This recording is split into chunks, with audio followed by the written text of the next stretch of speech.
দেশজুড়ে নির্বাচনী প্রচারণা জোরদার, প্রতিশ্রুতির ফুলঝুরি নিয়ে অবিরাম ছুটছেন প্রার্থীরা।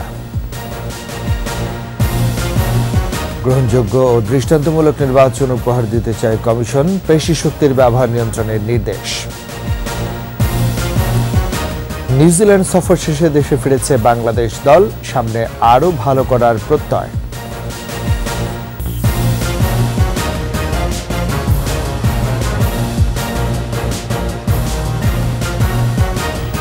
শুনছিলেন ফার্স্ট সিকিউরিটি ইসলামী ব্যাংক পিএলসির সংবাদ শিরোনাম। সবাইকে আমন্ত্রণ জানাচ্ছি সকাল 9টার 21 সংবাদের সাথে আছে আমি রাজীব জামান।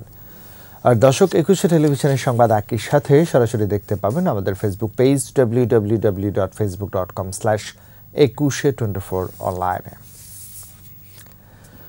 ভোটের দিন ঘনিয়ে আসায় জোরে সোরে প্রচারণায় নেমেছেন প্রার্থীরা। উন্নয়নের নানা প্রতিশ্রুতি দিচ্ছেন ভোটারদের। গাইবান্ধা 5 আসনে আওয়ামী লীগ প্রার্থী মাহমুদ হাসান রিপন এবং ট্রাক প্রতীকের স্বতন্ত্র প্রার্থী ফারজানা রাব্বি বুবলির প্রচারণা সহ করছেন উঠান বৈঠক। নাটোর 2 আসনে নৌকার প্রার্থী শফিকুল ইসলাম শিমুল এবং ট্রাক প্রতীকের স্বতন্ত্র প্রার্থী আহাদ আলী সরকার চালিয়েছেন গণসংযোগ। ভোটারদের দিচ্ছেন নানান প্রতিশ্রুতি। নৌকার সমর্থনে যুবলীগের কর্মী সভায় যোগ দেন নোয়াখালীর 6 আসনের আওয়ামী লীগ প্রার্থী মোহাম্মদ আলী। তুলে ধরেন নির্বাচনী ইশতেহার। খাগড়াছড়ির দুর্গম এলাকায় ক্লান্তিহীন প্রচারণা চালাচ্ছেন আওয়ামী লীগের প্রার্থী কুজেন্দ্রলাল ত্রিপুরা, জাতীয় পার্টির মিথিলা রোয়াজা, তৃণমূল বিএনপির প্রার্থী উসপ্রু মার্মা এবং ন্যাশনাল পিপলস পার্টির মুস্তফা।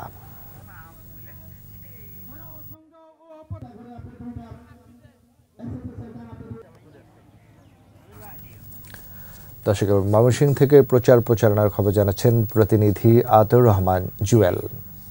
নির্বাচনের দিন যতই ঘনিয়ে আসছে, ময়মনসিংহে উৎসব মুখর পরিবেশে চলছে নির্বাচনী প্রচারণা। ময়মনসিংহে 11টি সংসদীয় আসনে 71 জন প্রার্থী নির্বাচনে প্রতিদ্বন্দ্বিতা করছেন। প্রার্থীরা দিনরাত ভোটারের দ্বারে দ্বারে ঘুরে ফিরছেন এবং দিচ্ছেন নানা প্রতিশ্রুতি। আমি যে জায়গায় এখন অবস্থান করছি এটি ময়মনসিংহ 4 সদর আসন। এই আসনে 10 জন প্রার্থী নির্বাচনের প্রতিদ্বন্দ্বিতা করছেন। তবে ভোটাররা যেটা বলছেন, এখানে 4 জন প্রার্থীর মধ্যেই হাড্ডাহাড্ডি একটি লড়াই হওয়ার সম্ভাবনা রয়েছে। আওয়ামী লীগ মনোনীত মহিতুর রহমান শান্ত, যিনি নৌকা প্রতীক নিয়ে নির্বাচন করছেন। আওয়ামী লীগের আরেকজন স্বতন্ত্র প্রার্থী আছেন, যিনি ট্রাক প্রতীক নিয়ে নির্বাচনে অংশ নিয়েছেন, আমিনুল হক শামীম। বিএনপির সাবেক এমপি দেলোয়ার হোসেন খান দুলু, যিনি স্বতন্ত্র প্রার্থী হিসেবে কাচি প্রতীক নিয়ে নির্বাচন করছেন, এবং জাতীয় পার্টির লাঙ্গল প্রতীক নিয়ে নির্বাচন করছেন আবু মুসা সরকার। ভোটাররা যেটা বলছেন, এই 4 জন প্রার্থীর মধ্যেই লড়াই হবে এবং 7 জানুয়ারি নির্বাচনে কে বিজয়ী হবেন এটাই এখন দেখার বিষয়। ভোটের প্রচারে আজ ফরিদপুর যাচ্ছেন আওয়ামী লীগ সভাপতি ও প্রধানমন্ত্রী শেখ হাসিনা। শহরের রাজেন্দ্র কলেজ মাঠে ভাষণ দেবেন আওয়ামী লীগের নির্বাচনী জনসভায়। বঙ্গবন্ধু কন্যা সফর ও ভোট ঘিরে জেলা জুড়ে সাজ রব, প্রস্তুত বর্ণিল জনসভা মঞ্চ। আওয়ামী লীগের নেতাকর্মীরা বলছেন, 7 জানুয়ারি নির্বাচনে নৌকার প্রার্থীদের বিপুল ভোটে জয়লাভের লক্ষ্যে কাজ করছেন তারা। দলীয় প্রধানের জনসভা দিক নির্দেশনামূলক ভাষণ তাদেরকে আরও উদ্বুদ্ধ করবে।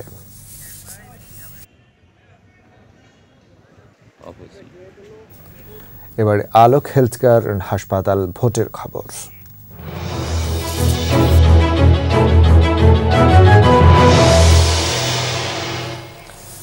নোয়াখালীর ভোটের মাঠে এখন জমজমাট প্রচার।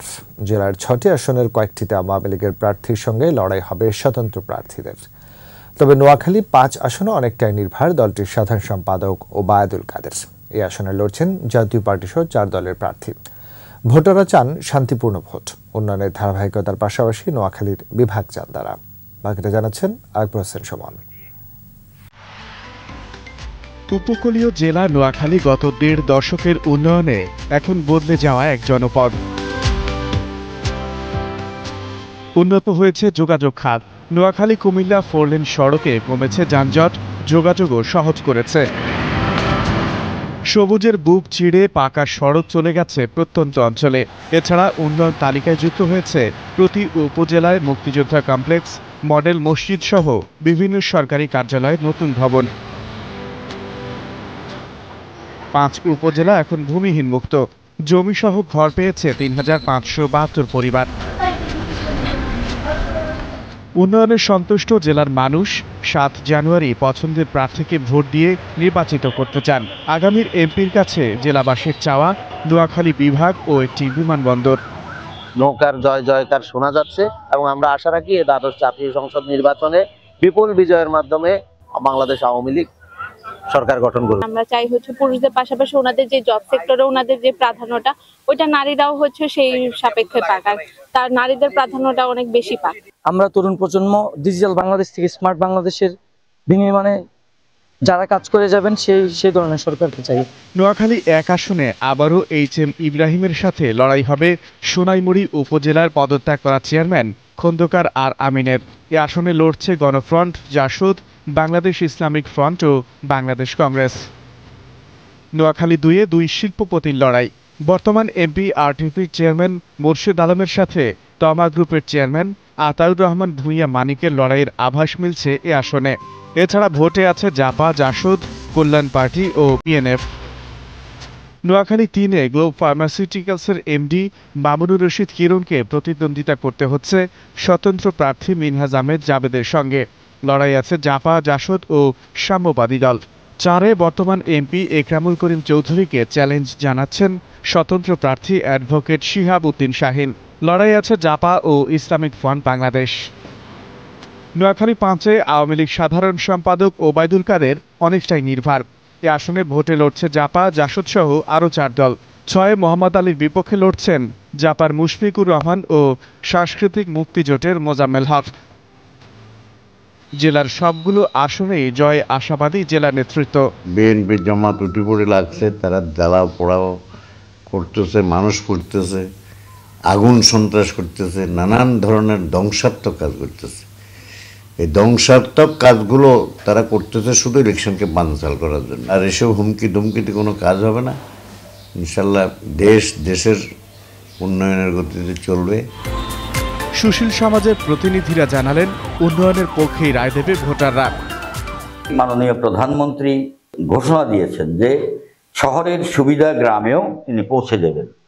এর ছোঁয়া কিন্তু আমরা অলরেডি পাওয়া শুরু করেছি। জেলায় এবার ভোটার সংখ্যা 16,32,761 জন।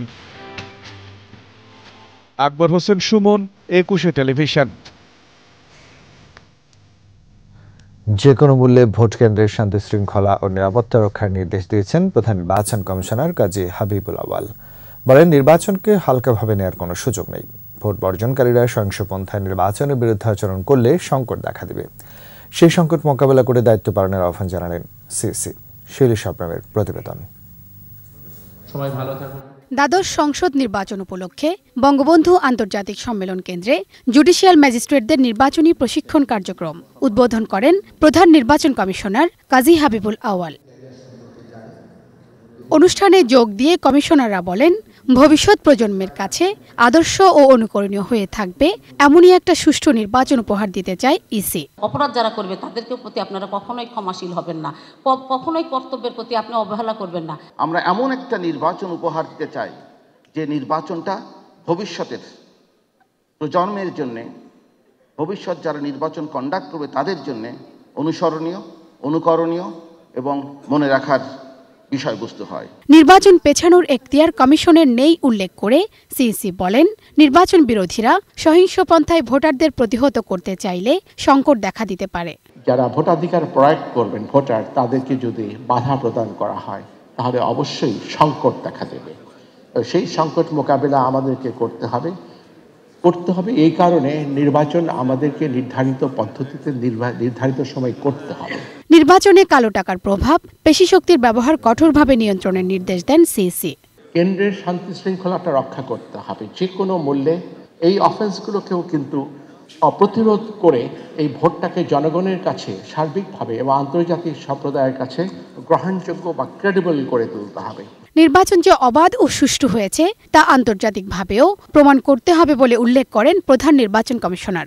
এই বিশ্বাসযোগ্যতা খুবই প্রয়োজন, শুধু দেশীয় পার্সপেক্টিভে না, আন্তর্জাতিক প্রেক্ষাপটেও। শিউলি শবনম, 21 টেলিভিশন, ঢাকা। স্মরণীয় সিরিজ শেষে দেশে ফিরেছে বাংলাদেশ দল। নিউজিল্যান্ডের মাটিতে স্বাগতিকদের বিপক্ষে সিরিজ জিততে না পারলেও ওয়ানডে ও টি20 ফরম্যাটে প্রথমবারের মতো জয়ের ইতিহাস গড়েছে টাইগাররা। দল সঙ্গে আসেননি বিদেশি কোচরা, নিজ নিজ দেশে ছুটিতে গেছেন তারা। নিচ্ছি সংবাদ বিরতি। যখন ফিরছি তখন অন্যান্য খবরের সঙ্গে আরও থাকবে। শীতে নাকাল সারা দেশ, বাড়ছে কোল্ড ডায়রিয়া, নিউমোনিয়া, সর্দি জ্বর সহ নানা রোগ।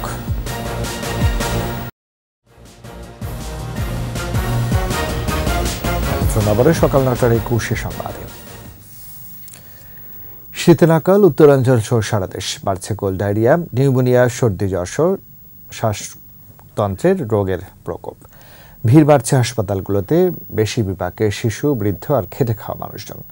প্রতিনিধিদের সাথে জানাচ্ছেন খুরশিদ আলম মুকুল। সপ্তাহ জুড়ে গড় তাপমাত্রা 10 ডিগ্রি সেলসিয়াসের নিচে ওঠানামা করছে উত্তরে জেলা পঞ্চগড়ে। ঘন কুয়াশার সাথে বেড়েছে হিমেল বাতাসের প্রকোপ। আজকে 2 দিন ধরে খুবই ঠান্ডা বাতাস, কুয়াশার জন্য কাজ করা যায় না, প্রচন্ড ক্ষতি করে। বেড়েছে শীতজনিত রোগের প্রকোপও। পঞ্চগড় সদর আধুনিক হাসপাতালের শিশু ওয়ার্ডে ডায়রিয়া, শ্বাসকষ্ট ও নিউমোনিয়া রোগীর ভিড়।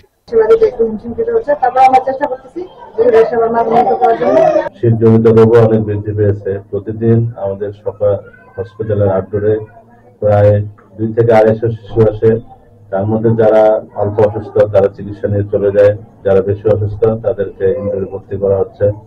ঠান্ডাজনিত শিশু ও বৃদ্ধ রোগীর চাপ গাইবান্ধার হাসপাতালগুলোতেও। জেনারেল হাসপাতালে সেবা দিতে হিমশিম অবস্থা, বিপাকে রোগীর স্বজনেরাও। আজকে 4 দিন হলো, তা আজকে আমি চলে যাবো, ডাক্তার রিলিজ দিবে আজকে। আমার বাচ্চা দুটোই সুস্থ আছে। এখানে মনে করো অনেকজন রোগী, শুধু অনেক লোক আছে, কিন্তু বাথরুমের সমস্যা। এখান থেকে আবার সিরিয়াস হলে দোতলায় দেওয়া লাগে। শীতজনিত ডায়রিয়াটা এখানে মারাত্মক আকার ধারণ করেছে এবং বিশেষ করে বাচ্চারা আক্রান্ত হচ্ছে বেশি এবং বয়স্ক লোকজনেরা আক্রান্ত হচ্ছে বেশি। রংপুরও বেড়েছে ঠান্ডার প্রকোপ, দুর্ভোগে খেটে খাওয়া মানুষ। শীতজনিত রোগ থেকে রক্ষায় অভিভাবকদের আরও সচেতন হওয়ার পরামর্শ চিকিৎসকদের। খুরশিদ আলম মুকুল, 21 টেলিভিশন। ব্যক্তি উদ্যোগে গড়ে উঠেছে ব্যতিক্রমী শিক্ষা প্রতিষ্ঠানটি, যেখানে সাধারণ শিক্ষার সঙ্গে ছাত্ররা পান কারিগরি শিক্ষা। ছাত্রীদের দেয়া হয় 6 মাসের সেলাই প্রশিক্ষণ। রাজবাড়ীর বেলগাছি বিকল্প কলেজ নিয়ে জেলা প্রতিনিধি জাহাঙ্গীর হোসেনের তথ্যছবিতে মাসুম আলিসার প্রতিবেদন। শিক্ষা জীবন শেষে বেকার থাকবে না কোনো শিক্ষার্থী, এ প্রত্যয়ে 2010 সালে রাজবাড়ী সদর উপজেলার খানগঞ্জ ইউনিয়নের বেলগাছিতে গড়ে তোলা হয় বিকল্প কলেজ। একাদশ দ্বাদশ শ্রেণী মিলে এখন পড়ছেন 260 জন, শিক্ষক কর্মচারী রয়েছেন 20 জন। এইচএসসির ফলাফলে জেলায় কয়েকবার প্রথমও হয়েছে কলেজটি। তাদের আর্থিক অভাব অনটনের কারণে শিক্ষার সুযোগ থেকে বঞ্চিত হতো, সেই সকল ছেলেমেয়েরা এখানে সুশিক্ষার সুযোগ পেয়েছে। অনেক শিক্ষার্থী দুর্বল এবং অত ভালো জিপিএ নিয়ে ভর্তি হয় না, তবে আমরা নার্সিং করে ওদেরকে ভালো জিপিএ উপহার দিতে পারি। নিজ এলাকায় এমন শিক্ষা প্রতিষ্ঠান হওয়ায় অনেক কম খরচে এইচএসসি পাশ করতে পারছেন শিক্ষার্থীরা। আমরা এখানে বসে অনেক ভালো পড়াশোনা পাচ্ছি, স্যাররা অনেক আন্তরিকতার সাথে আমাদের পড়াশোনা করাচ্ছে। এইখানে কলেজটা না থাকলে আমাদের রাজবাড়ী যাইতে হতো, রাজবাড়ী যাওয়ার কারণে আমাদের ভাড়াও লাগে, প্রায় 100 টাকা লাগে, এতে ভাড়াটা আমাদের বেঁচে যায়। স্যাররা অনেক আন্তরিক, যেহেতু আমরা সংখ্যায় কম, ভালোভাবেই শিক্ষা দিতে পারি। হাতের কাজ শিখে দ্রুতই হচ্ছে কর্মসংস্থানও। সপ্তাহে 3 দিন কারিগরি শিক্ষা পেয়ে থাকি, সাথে স্বাস্থ্যসেবা, দর্জি, সেলাই এগুলোর প্রশিক্ষণ পেয়ে থাকি। সপ্তাহে 3 দিন সেলাই প্রশিক্ষণ দেওয়া হয় এবং 6 মাস মেয়াদি। এটা হচ্ছে 6 মাস পরে পরীক্ষার মাধ্যমে ওদের সার্টিফিকেট দেওয়া হয় এবং একটা সেলাই মেশিন ওদেরকে দেওয়া হয়। প্রতিষ্ঠার 1 যুগ পরেও এমপিওভুক্ত না হওয়ায় মানবেতর জীবনযাপন করছেন শিক্ষক কর্মচারীরা। মানবিক বিবেচনায় নিয়ে দেশের সমস্ত নন এমপিও শিক্ষা প্রতিষ্ঠানগুলোকে এমপিও করে শিক্ষা প্রশাসনে শৃঙ্খলা ফিরে আনার আহ্বান জানাচ্ছি। লেখাপড়া শেষে শিক্ষার্থীদের সহজে বিদেশ পাঠাতে বিদেশি ভাষা শিক্ষা কেন্দ্র গড়ারও পরিকল্পনা রয়েছে কর্তৃপক্ষের। আমাদের উদ্দেশ্য হচ্ছে শিক্ষিত যুবক যুবতীরা যাতে বেকারত্ব অভিশাপ থেকে মুক্ত হয়, এটা আমাদের খুব ক্ষুদ্র প্রচেষ্টা। দ্রুত এমপিওভুক্ত করা সহ সরকারি বেসরকারি সহযোগিতা চান শিক্ষক কর্মচারীরা। মাসুম আলিসা, 21 টেলিভিশন। মালয়েশিয়ায় বৈধ কাগজপত্র না থাকা 108 বাংলাদেশিকে আটক করেছে দেশটির অভিবাসন বিভাগ। আটক হয়েছেন পাকিস্তানের 8 জন, ভারতের 2 জন, নেপাল ও ইন্দোনেশিয়ার 1 জন করে। স্থানীয়দের অভিযোগ, সোমবার জোহরবারু শহরের উলুচোহ শিল্প এলাকায় নির্মাণ শ্রমিকদের আবাসিক ভবনে অভিযান চালিয়ে তাদের আটক করা হয়। এ সময় 6 শতাধিক বিদেশি কর্মীর বৈধতা যাচাই করেন অভিবাসন বিভাগের 140 জন কর্মকর্তা। এর আগে শনিবার রাজধানী কুয়ালালামপুরের অভিযান চালিয়ে 252 বাংলাদেশি অভিবাসীকে আটক করে ইমিগ্রেশন বিভাগ। সংশ্লিষ্টরা জানায়, আটকদের বেশিরভাগই সামাজিক ভিজিট পাশে মালয়েশিয়া এসে অবৈধভাবে কাজ করছিল। শেষ করছি সকাল 9টার 21 সংবাদ। যাওয়ার আগে ফার্স্ট সিকিউরিটি ইসলামী ব্যাংক পিএলসির সংবাদ শিরোনামগুলো জানাচ্ছি আরও একবার। দেশজুড়ে নির্বাচনী প্রচার জোরদার, প্রতিশ্রুতির ফুলঝুরি নিয়ে অবিরাম ছুটছেন প্রার্থীরা। গ্রহণযোগ্য দৃষ্টান্তমূলক নির্বাচন উপহার দিতে চায় কমিশন, পেশি শক্তির ব্যবহার নিয়ন্ত্রণের নির্দেশ। নিউজিল্যান্ড সফর শেষে দেশে ফিরেছে বাংলাদেশ দল, সামনে আরও ভালো করার প্রত্যয়।